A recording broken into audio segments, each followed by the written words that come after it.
Now to Washington and a live look at Capitol Hill, where today's testimony just wrapped up in the January 6th Capitol assault hearings. Today, those at the heart of deciding the election described former President Trump's efforts to overturn the 2020 election. Those same officials detailed threats they faced from Trump supporters and how their lives have been forever changed.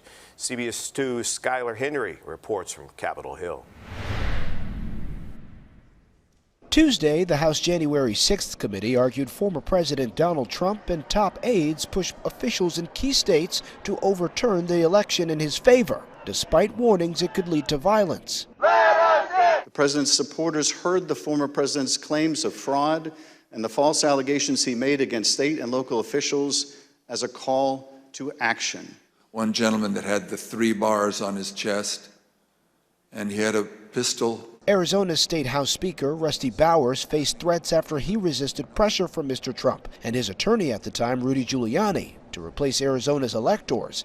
Bowers recalled this exchange with Giuliani. He said, "We've got lots of theories, we just don't have the evidence." Also testifying were Georgia's top election officials Gabriel Sterling and Brad Raffensperger, who received that now infamous phone call where the former president asked for additional votes to win the state. We just followed the law and we followed the Constitution.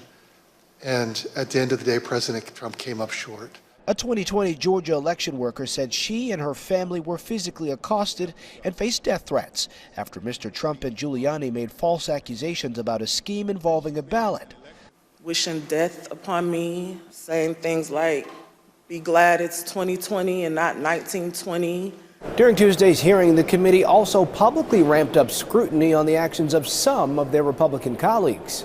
What did Mr. Biggs ask you to do? He asked if I would sign on both to a letter that had been sent from my state and or that I would support the decertification of the electors, and I said I would not. British filmmaker Alex Holder now says he has complied with the committee subpoena to overturn exclusive footage and interviews with the former president and his inner circle in the days before and after January 6th. Skyler Henry, CBS News, Capitol Hill.